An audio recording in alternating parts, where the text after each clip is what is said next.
Hi. Can you tell me a little bit about yourself, Carol? Sure. I'm a historian, French historian, and I have one book called The Sensational Past that was published by Norton in 2017. It's on sensory history. Have been working on another book on the history of color, and I'm starting a third book it's a biography of a woman from the 19th century who claims she was switched at birth with the King of France. Oh, that's interesting. So two of your books are related to sensory. They are, yes. So tell me a little bit about your interest in that. That's interesting. I went to University of Chicago for my PhD, and that was what my dissertation was on. But while I was there, I ended up teaching a couple of classes on sensory history more broadly. And I just was really fascinated in how perception has changed over time and the way we experience things. And to me, thinking about daily life felt much more important and fascinating than thinking just about the big events and big names in history.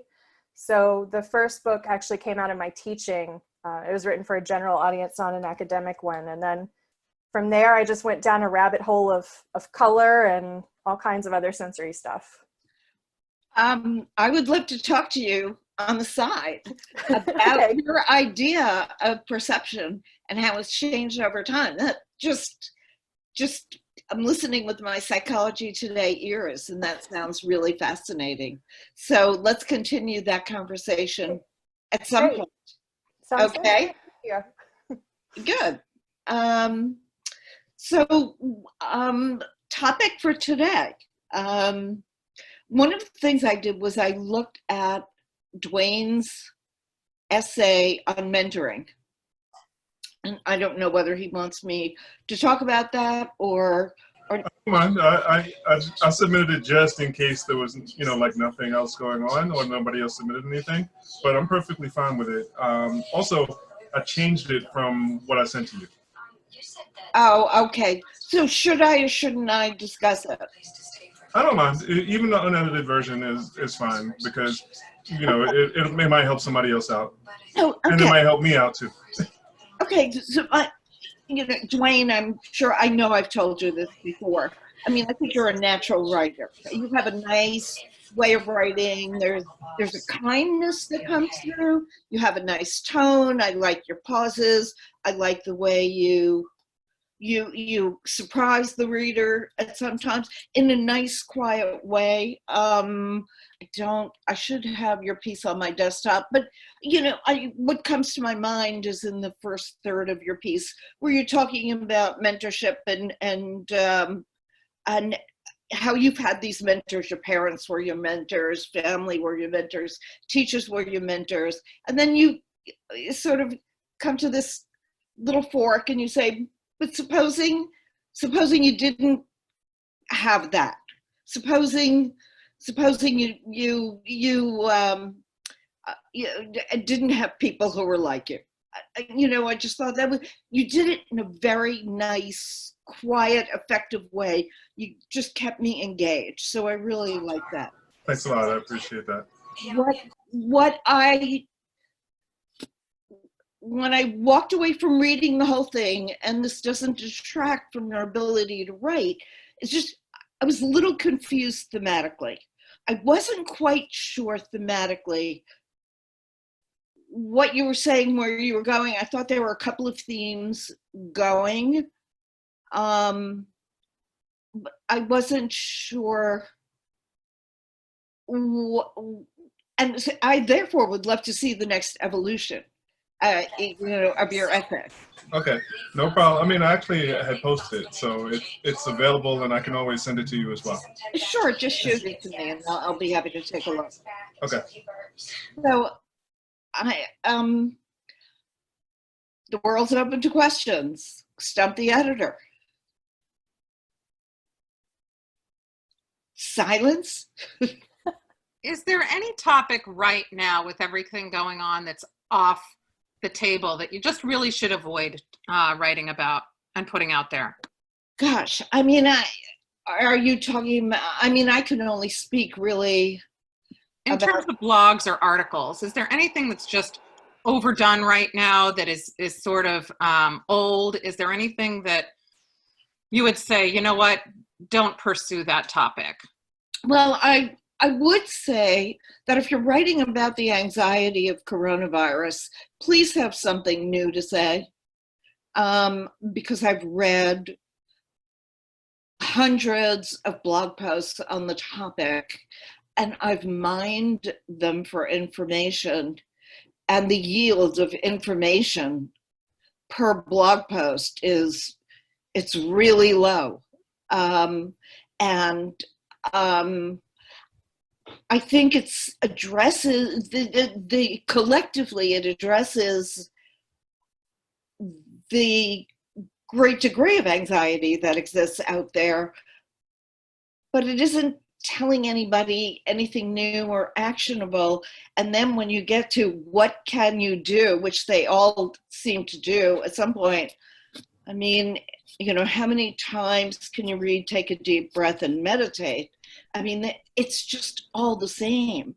And I wish that if someone were writing on the topic, they would take a look at the 3,749,022 other pieces that have been written on the topic and find a way to say something novel, to add an insight, to add some sort of perspective, because yes, we are all anxious, and everybody is interested in reading about it, I think in the hopes of coming up with something actionable or something that's going to allay anxiety, and it's just more of the same. And I know we have that problem on the Psych Today website where everybody feels compelled to write about the pandemic and anxiety, but very little new or interesting is being said. I don't think any topic is, I was about to say, I don't think any topic is out of line. You know, that I'm speaking without a full, my mind isn't comprehending at this moment what the possible range of topics are. I have a feeling there could be some topics that might sound really tone deaf at this time. But they're not immediately coming to mind. I mean, you might try me on one, and I suspect every publication would have a different standard about that. But I really do feel that Psychology Today, being a psychology website, I do understand that anxiety is one of the psychological issues sort of breaking through the entire population. But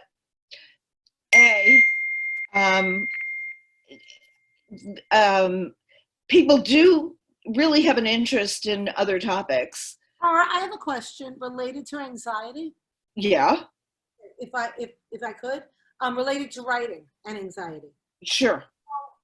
You know, I haven't. This is, well, it's my second time on your Stump the Editor call, but this is the first time I'm bringing it up. So let me know if this is an appropriate topic. So I've been writing for myself and a little bit for publications. I'm not a contributing writer yet, but one of the things that I have grappled with is writers' anxiety, and I know, you know, and that's a little bit, look, anxiety is anxiety, but when it comes to writing, one of the things that I struggle with, well, with everything, but is that perfectionism, right? So I'm that writer. When I'm writing for myself in a journal, it's different. I mean, I will free associate, but when I'm actually writing to knowing that I'm going to be submitting it, or I'm going to have somebody either read it as a paper, academia, or for a publication, my style is I need to get every sentence right as I go. And it's been very difficult for me. And when I was doing my doctorate, of course, I chose to do a qualitative research dissertation, which means it was all writing, which was my challenge. And I got to the point where I just had to accept the fact that I might spend 2 hours cleaning out my refrigerator before being able to sit in the chair and actually write. Like I just said, all right, this might be part of my process. I just have to accept it. But now that I'm seriously thinking about revisiting and doing some new things in terms of submitting to different publications like Psychology Today, are there any tips or talk that you have on this topic of how to not torture myself when I go to write an article? So, I think it's going to work differently for every person. But I do think there are things that I've discovered over the course of time where I write for a living. I have to turn in things on deadline. My brain isn't always on the same deadline that a work deadline is on. Sometimes I'm rewriting someone's article and I just can't face the massive amount of work that can be done in terms of reimagining the entire thing. And here are some tricks. I don't want to demean them by calling them tricks, but here are some techniques that I have found helpful. And one is, you don't have to begin at the beginning. Just begin where you're comfortable beginning. There's a wonderful phrase in Italian, and I think that lots of languages have a similar saying, l'appetito viene mangiando. The appetite comes while eating. Get into it any way you can. So start with, you want to start at the end, you want to start in the middle, there's a paragraph that looks interesting to you, start there. And the appetite tends to sort of spread a little bit, and you want to see what came before it. You want to see where it goes afterwards. You want to see how it fits into the whole. Pretty soon, you've managed to comprehend the whole and can tackle the whole and have ideas about the whole. And the other thing is that you don't find a way to, it's more important to capture your ideas than to capture them perfectly. I like things to read a certain way, and I will smooth things over and over and over. But when I'm first carving out an idea, and I really try to articulate it, and I try to do it really sharply, and I want to impale a thought on a word, doesn't come out perfectly the first time. I kind of have to hack away at it. It's kind of like chiseling away at a stone, the way a sculptor might. So I get a rough notion of the idea and kinds of words that pertain to it. And I want the words somehow to convey not just the meaning of what I want to say, but the feeling I want people to have about the idea. So I can spend a lot of time on that, but it isn't perfect the first time it comes out. It's just down there so that I don't lose the idea and so that I can keep working on it. And I could spend hours on a paragraph, maybe even days, if it's sort of the key paragraph in a major feature article. But I'm working away at something and clarifying an idea and sharpening it after I've written it down very crudely in a way that I would not want to show anybody. I would be happy to show it if I were teaching and wanting to show people this is what it's like when you're starting it. It doesn't have to be the finished, it doesn't have to come out as the symphony that you want to hear in your head, which you have to keep working away on. So my feeling is just get down that rough idea and sort of bring words to it that help you say, that in some way reflect on what you want to say, either in the tone or in the meaning or in the sound, because I think the sound of words is important too. And sort of lump it and kind of mark it as a place within which you work, rather than expecting it to come out perfect the first time, because I don't know that too many things come out perfect the first time. Sometimes I do. Sometimes I'll wake up and I have the opening sentence for something and everything flows out of that. Or I have the perfect transition sentence, or the perfect summing up sentence, or the perfect ending sentence. But that's rare. And I have come not to expect it. I have come to know that it takes much more work to get there. And the other thing that's so important to know that is that, sorry, I got dinged and it just totally distracted me, that the amount of work that you put into something bears no relation to how it's received. What I mean is that the degree to which you sweat over something, no one sees that. It's yours alone. And the difficulty or the ease of writing something bears no relation to its quality in the end, or its importance, or its value. So get rid of all those perfectionist ideas. And I know it's not easy to get rid of the perfectionist ideas. And I'm not saying you have to fight them. Just kind of put them aside and just say, yeah, okay, you exist over here, but you know what? I'm putting my waders on and I'm getting in, into the mud and the muck wherever I can. I'm just gonna, get into the mud and muck around and do what I can. And some days you work with more clarity than others, and it has no bearing on the finished quality. So if that's any help to you. Thank you. Yeah. I have a question. So with regard to the piece that we were just talking about, Ryan, what would you suggest that someone do if they're writing something and they see that, like you have one idea in mind, and then while you're writing, you see that the thing that you're writing isn't going where you thought it was going to go. Right. Is, by the third paragraph, I was like, oh, this is not going to go where you and I discussed it was going. Right. First of all, you need to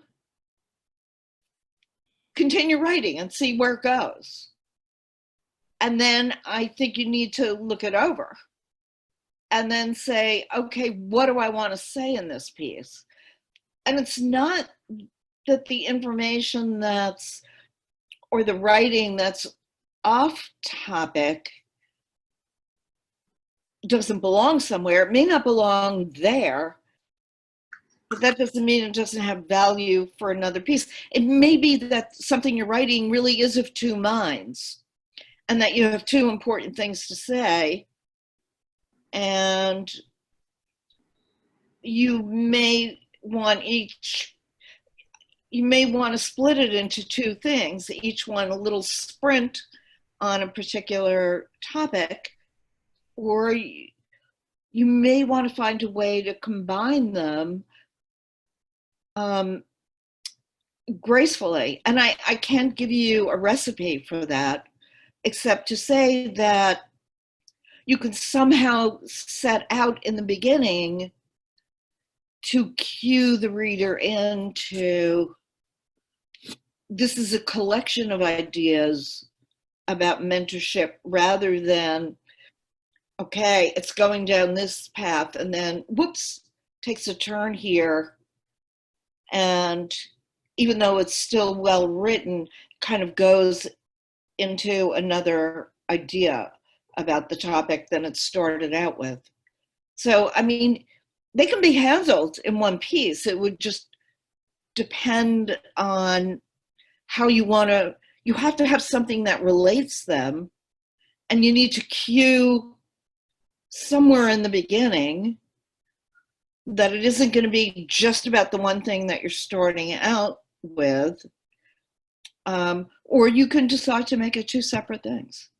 So yeah, I think that's pretty much what I did. Once I saw that the theme of this piece was time, the original idea, I just put it to the side, and I'm going to find a way to come back to it another time. right, Because it wasn't at all where this was going. right. And I mean, that happens to all the people all the time. It happens to novelists all the time. They start writing a book that about one thing and it winds up being about another, and it isn't that you just throw it all in the trash. It's you save it for a different book that's about that other thing. I mean, this is the nature of thought, you know? I mean, it has a way of sprawling, and none of it's necessarily wasted. You want to put it aside and use it maybe again without necessarily knowing when you're going to use it again. But if it's an idea that took up space in your mind, it might be an idea worth saving and, you know, having a sometime or other file on your desktop may be a really valuable thing. I know I have one of those of half-finished ideas. The other thing I wanted to say, I think, Susan, you brought this up, that you do some writing and for yourself, and this is something that especially came up, I'm acutely aware of today because it came up so often yesterday at this publicity summit where I was being pitched by people who have ideas or finished work of some kind that they want out there in some way that they don't know in what form, and they don't necessarily know how to get it out. And here's what I want to say. I hope it comes out right. Everybody should be writing. I mean, it's a really great way of knowing what you think. And that's not the same thing as, and I think everybody should do it. And I think in the past, there was more of a tradition of people writing, keeping diaries, keeping journals, keeping logs. So there was more of a regular tradition of that without necessarily feeling that every word one wrote was publishable and deserved to be on the evening news. I mean, that's kind of a narcissistic kind of conclusion, I think, that people have. Oh, I had a thought. It should be, you know, it should be out there. It should be on the front page of the New York Times. Writing is a great discipline. It helps you know what you think. I never know what I think until I write it, to be honest. But that, and it can really clarify, your thinking can really help you find ways of writing, can really help you develop a style of writing. It can really help you develop techniques of writing, knowing how to access what you think. Might get easier over time. But I want to draw a distinction between writing for personal consumption, which has enormous value. It has enormous informational value, it has enormous psychological value. We know from the work of people like Jamie Pennybacker that nothing eases anxiety and resolves trauma more than writing for short bursts of time regularly for a considerable period of time. It's really valuable in many, many, many ways. That doesn't mean that everything is publishable.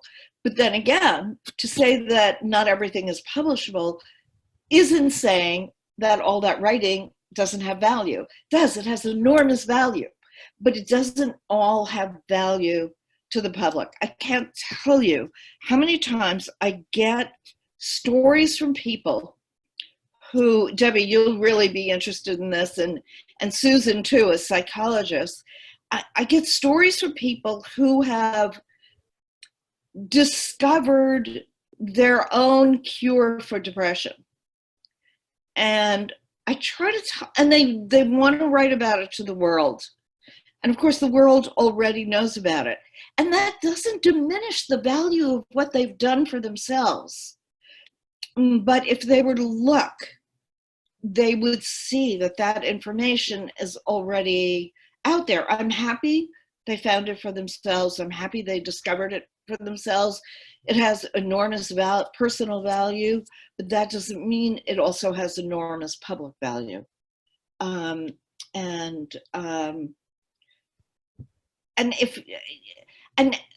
that's why I bring up the idea of that there used to be more of a tradition of writing, and that's where that distinction was made. One wrote for one's personal edification, and to know what one's thoughts were, and for various personal reasons, without harboring the dream of being on the bestseller list. So writing is important. We've kind of devalued it in a way in our society, but it is important. And you know, as I told, particularly with writing about one's personal experiences with anxiety, one's personal experiences with depression, what happens is that people develop their own little theologies, their own little universes of understanding what depression is, what anxiety is from their own personal experience. And I simply try to explain to people that this is, everyone is a folk psychologist, and I'm happy for that. But what needs to happen for it to have value to other people is that it has to be, the same techniques have to be applied to other people, which is where empirical science comes in and in examining the techniques and applying them to other people and seeing whether, oh, this was just idiosyncratic or this has application to lots of other people or some other people under very specific circumstances. So all of which is to say, not to devalue their experience and what worked for them, but we're all folk psychologists, in the same way that I suspect we're all folk historians. But that doesn't mean that my theory of history, is worth the attention of an editor at Norton. So. I have a question. Sure. If I wanted to write a book,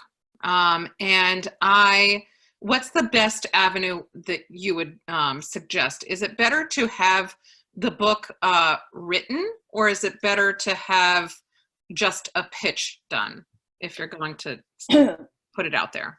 It depends what market you're going to.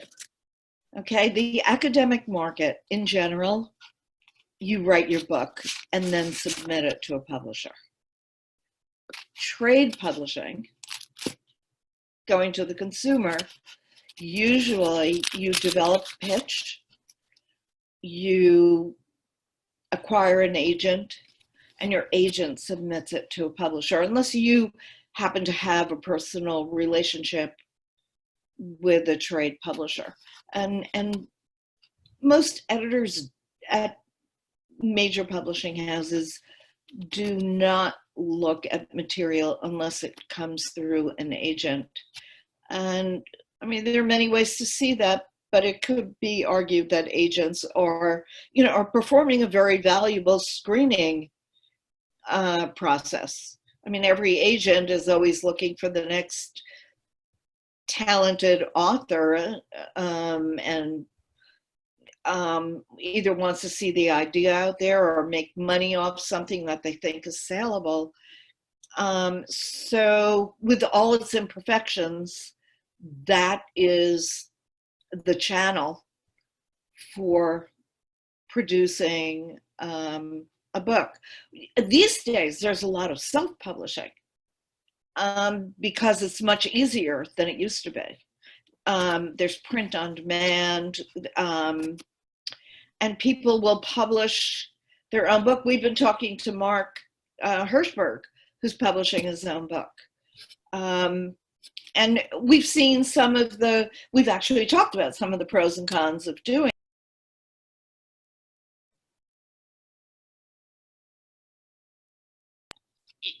Traditionally, it was called vanity publishing, which gave you an idea of what professional people thought of that. That this was some rich person's folly of thinking that his ideas about life and his success entitled him to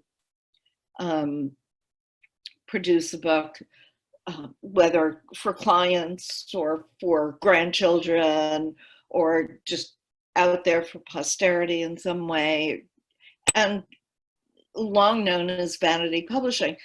It sort of has a changed image now because it's become easier, because the publishing industry has gone through so many convulsions over the last couple of decades. My second book went through 5 different editors. It was very frustrating. And those kinds of experiences can be challenging. 5 different editors, 2 of whom really never even got a chance to see anything, and the other 3 who had different perspectives on it. And then my third book, which A Nation of Wimps, was bought by an editor at a company she had her own imprint within Random House. And so she was a highly regarded editor with her own little corner of the company. And then Random House went through convulsions, and her little empire was sucked into the whole machinery. And suddenly she left the company, and then I was kind of someone else's handoff. I was handed off to someone else. And traditionally, people don't really feel the same way about people who are shoved onto them rather than people that they've cultivated and ideas that they've brought into the company. I didn't have too much of that problem, so I remained with Random House, but I really did consider, and they courted me. They invited me to the president invited me to a dinner at his house. They were trying to keep me satisfied and in the house, and I appreciated the effort that they went to. But as many people have noted, when when it came to doing promotion, I don't know how many hundreds of thousands or millions they have to spend on a book in order to do any promotion for it.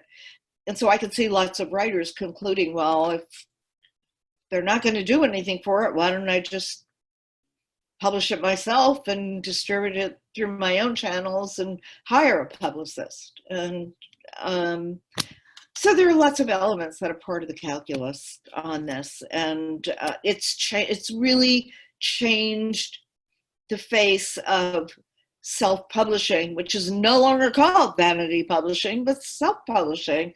And some respectable people do it, especially people who have large followings they lead seminars, they speak to, they're motivational speakers, and Procter and Gamble and all these other corporations hire them to speak to the troops and motivate them. And every time they speak, they're selling 5,000 or 10,000 books at a time. So for some people, it makes sense to self-publish, and there's not necessarily any quality control on the content of books that are self-published, whereas there tends to be some quality control. It varies by house and by topic of books that are published through traditional publishers. So to get back to your question, Debbie, it's really a question of, are you targeting your book for the general public, or are you targeting your book for a specific academic or professional audience? I was actually just asking that because when I've spoken with other people, that's a question that a lot of people have. They do. I agree. People have that question. I do have another question, though, and how would a person who already has a successful academic book transition that into writing a book for a popular market? So does a person try to find an agent based on that book, or do they rewrite it, a pitch that how would one go about that? So I think there are lots of different ways of going about it. So Carolyn, for example, has a publisher, Norton, that really has a professional, an academic side, and a trade side. So I know a lot of people who've published academic books with Norton that have been successes, where the company itself has said, this book can be translated into, with not too much work, but some work usually, into a book for the public. So the publishing company itself makes the recommendation, and I don't know whether it's the same editor, probably not likely the same editor, but gets handed off, of course, with a recommendation to an editor onto the trade side. It should be very easy for someone to find an agent who's got a successful academic book. It's a success for a reason. It means that there's an interest there. I should think that would be a really good calling card for getting the attention of an agent. So, Thank you. Carolyn, did you have a question? I did. It was actually piggybacking off of something that Debbie asked, which is, when you're ready, it was about the timing for pitching and proposing.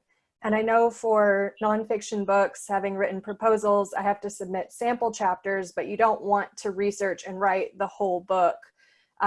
So is there a sweet spot that you would advise where you don't go down the rabbit hole of all of the research, but you get it to a point where A, you can show it to someone, but B, you can also turn it around in the time frame in the contract? So kind of like, when, I know this will differ for every book, but when is a good time to try to find that balance?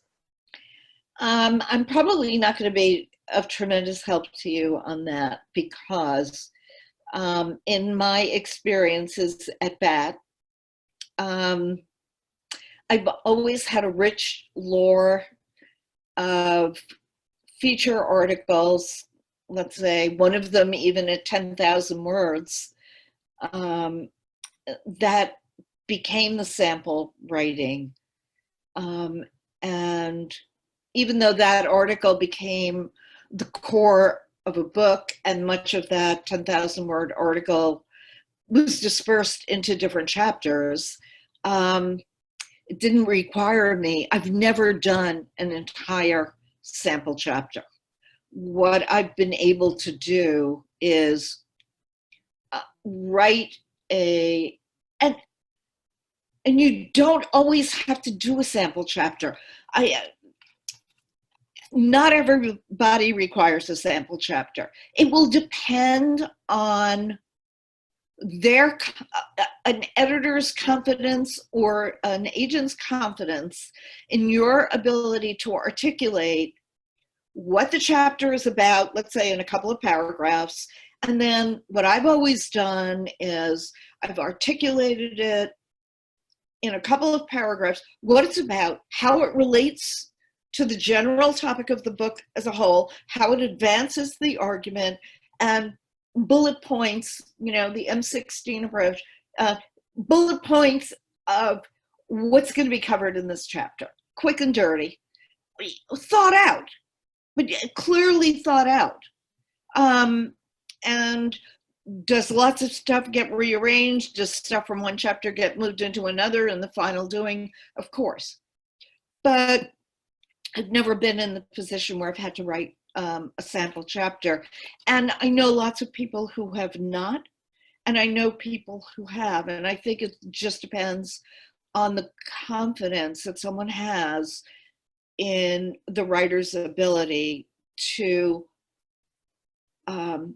take that chapter long stride.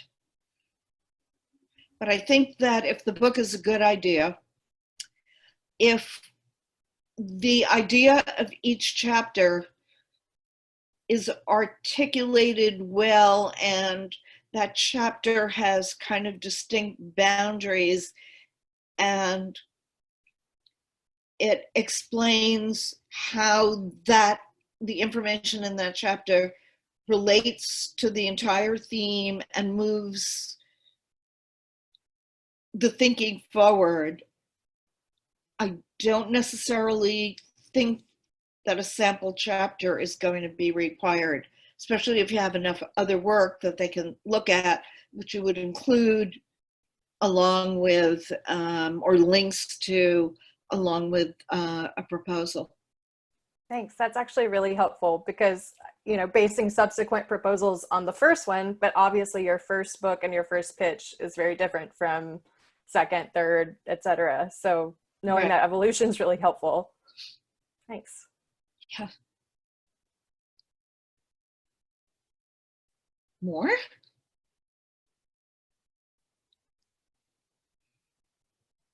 Yes, we have one from Joel. Hold on just a second. Hi, Hara. Hi, Joel. So here's my question. You made it what I thought was a very good point about, gee, I made this self-discovery. I want to share it with the world. And that's not necessarily a good idea. How do you know the difference? Perhaps I do have a new way of looking at something, or perhaps I just discovered something that everyone else knew for myself. How do I judge that, or how does the writer judge I really have a new take on this versus this is just something that happened to me that I'm so happy about? Well, it depends who the writer is. If you're a psychologist who has a pretty good knowledge of all the other ideas out there, and you do have a new idea, and you know how it's different from all the other ideas out there, and even if it's just a hypothesis, but you could still marshal a lot of information and evidence to support your idea, there's a pretty good chance that it might be a pretty good idea, as opposed to John Q. Public, who has only his own experience without knowing the entire body of information that's out there to judge what's known and where his self-discovery fits in the ocean of all the other self-discoveries, some of which have filtered up into a body of knowledge. So it depends. Does that answer it, Joel? Because I mean, you're coming at it with a vast reservoir of knowledge, and so the reception to an idea from someone who's an expert is going to be radically different from the reception to an idea of someone who only has his own experience and hasn't explored the entire world of experience. All right, so it answered it partially, but let's say someone, you know, has a better way of expressing it. That would be point A. Yes, everyone knows it, but no one has, you believe, no one has described it as vividly as you. I'm sure everyone thinks that, so I don't know how you differentiate that person from someone who actually can do that. Or secondly, the other thing— I think that's, let me answer that. I think that's the motivation of a ton of people, and it's a worthy motivation. A lot of books have been written based on that belief. And if you can get a publisher to listen and go along with that, go with it. I think that's a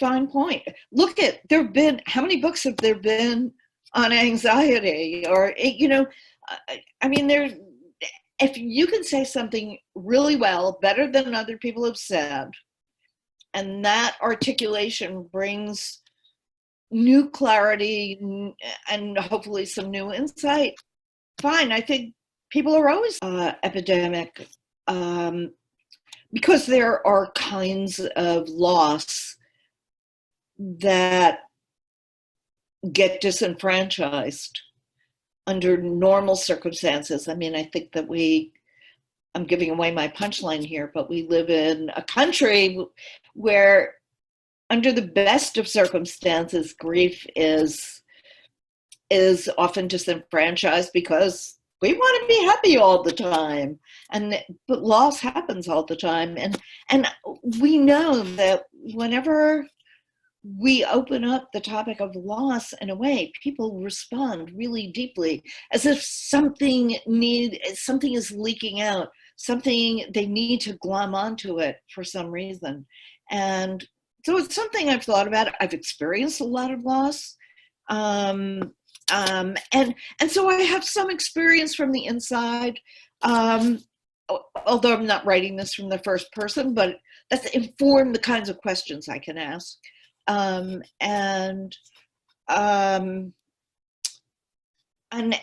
I know whose writing I want to go to. The people who think on this topic for a living that I've gone to talk to them about ideas.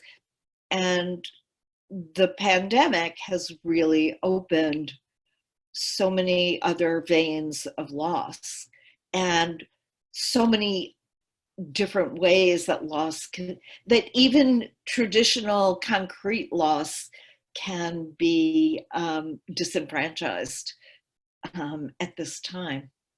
But also, you know, just loss of boundaries.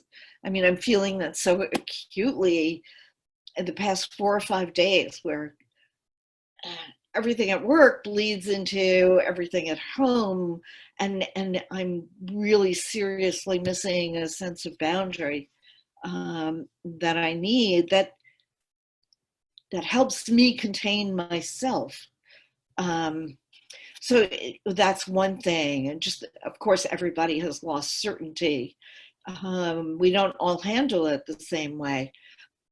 But we have the losses, and we experience a discomfort. Not everybody knows how to identify the discomfort or what the discomfort means. and how to articulate the pain of the loss. So I'm trying to move in those areas. It's very hard because those are things that have not been articulated very clearly. So it takes time for me to sit down and put my ideas kind of like roughly. And so Susan, this goes back to what you opened the conversation with. So I've been sitting down, and it's taken me a while to chisel away and refine what it is exactly that I want to say about loss. And it's at a point in the piece where I needed to be not perfect, but perfect enough to be clear in my head so that I can move on, knowing that I will come back and refine it even more. But it has to be bounded enough and clearly enough stated for me to move on, to know exactly which threads of that discussion will be picked up in the rest of the piece. So, so I've been grappling with all of these things myself in writing, particularly this past week, and have to produce. I'm well enough into it and have to produce the finished copy, but I can't get unbroken time to think. And I don't know about anybody else, but what's so critical to me is time to think and to chip away at the ideas in my head. I can't, it just doesn't, oh, well, I can do this here and then I can come back to this and we can assemble the parts when needed. It doesn't quite work like that. I mean, thinking about ideas to me just doesn't work like that. Maybe once in a while it does, but not typically.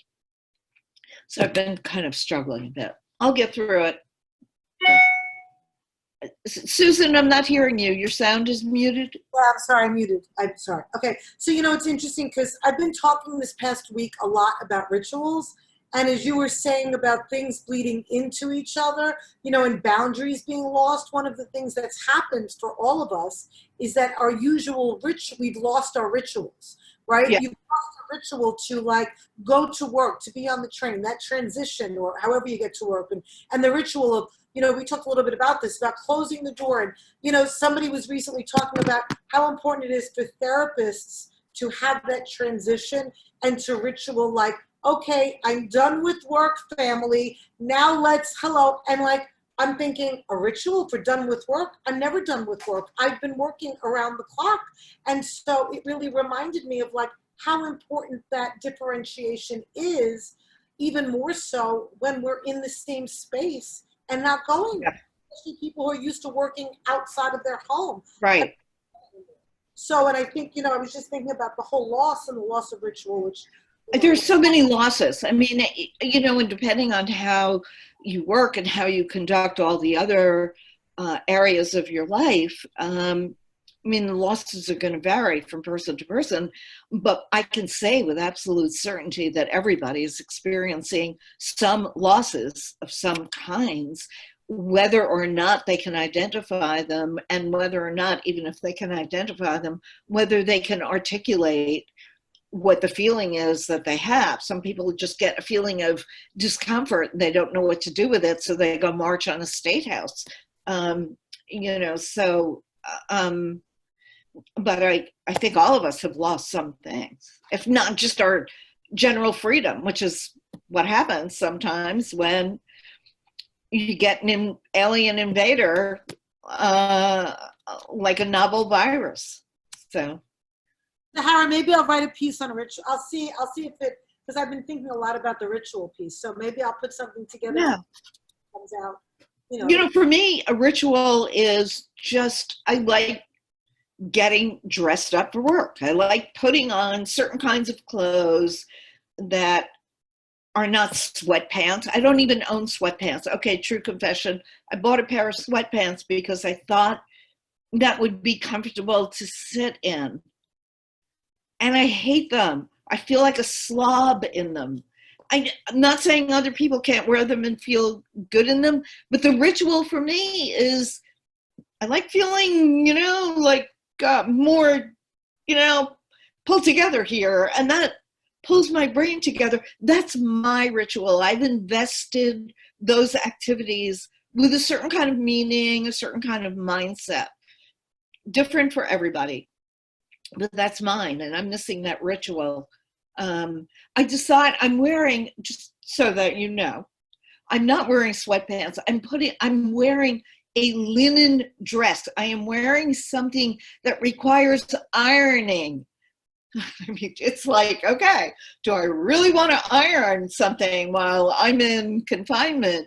No, I don't really, but I felt like I needed to put something on that was more bounded, that was more formal, to the degree that something you iron is more formal. It changes my perception of the mind space that I'm in and the seriousness with which I can tackle whatever task. Now, I don't want to use it to wash all the groceries that I did. I got a grocery delivery, which is super frustrating because you spend hours and hours planning on what to get, and you only get half of what you ordered, and the other half isn't quite the right items that you ordered, and none of it is toilet paper. And, so, I mean, it's the endless frustration. So that was the beginning of my day today. But this is better. This is much better. So, thank you so much for today, Hara, for yet another Stump the Editor, and for making Sunday fun. Fun for me too. Today it was really especially important for me. It really helped me. Helped me out of the difficult mood I was in. And I was hoping that today, well, now the sun is out. It wasn't out before. It started out this morning, then it went away, and I see it's now back. So I just might go up to my roof deck and try to grab some of that sun. Well, so I hope everybody has a good rest of day too.